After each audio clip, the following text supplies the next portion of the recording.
aking isinulat upang maiparating ang karahasan ng mga dayuhan na ang tingin sa atin ay mga Indio lamang at walang karapatan.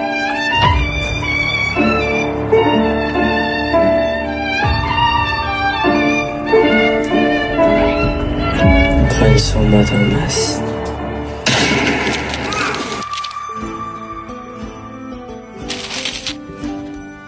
Walang kwentang bansang ito.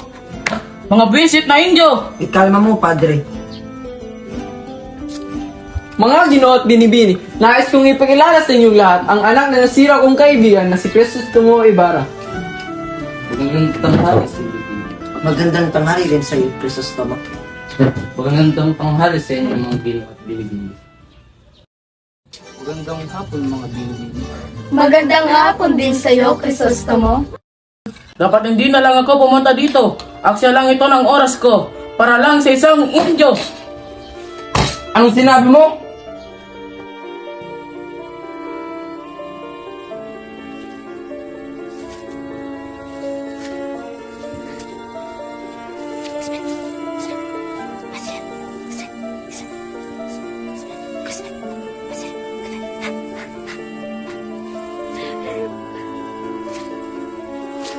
Crispin! Basilio! Nasaan na kayo, mga anak ko? Dito na ang nanay! Mga anak ko!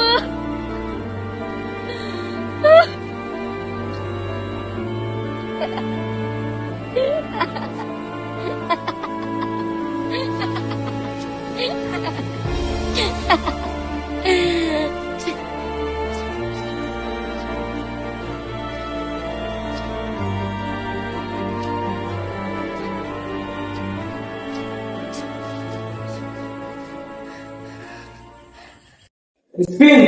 Basilio! Kayong mga hampas lupang Indio, hindi ba kayo magbibigay galang sa akin? Hindi niyo ba ako nakikinala? Bueno, ako si Doña Victorina de los Reyes de Espadaña.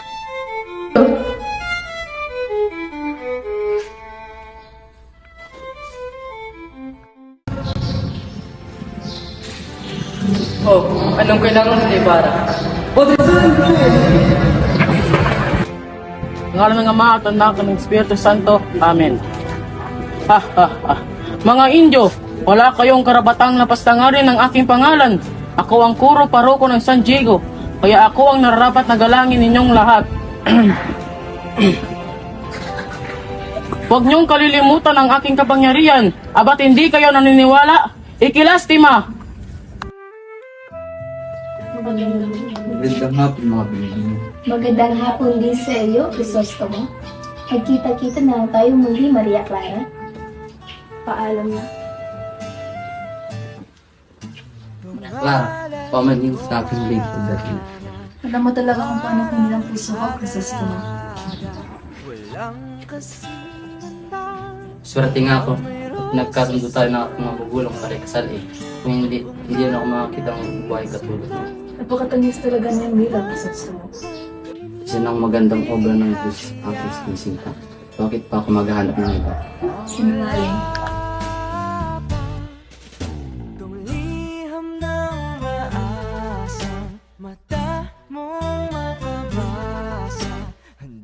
Ang kagandahan ay nasa panlasa ng tao.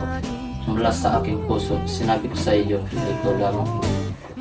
Patawad aking sinisinta, ngunit kailangan ko ng lumisin.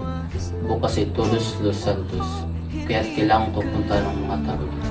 Naintindihan ko, Ibarra. Saway makapaglakbay ka ng ligtas at matiwasay.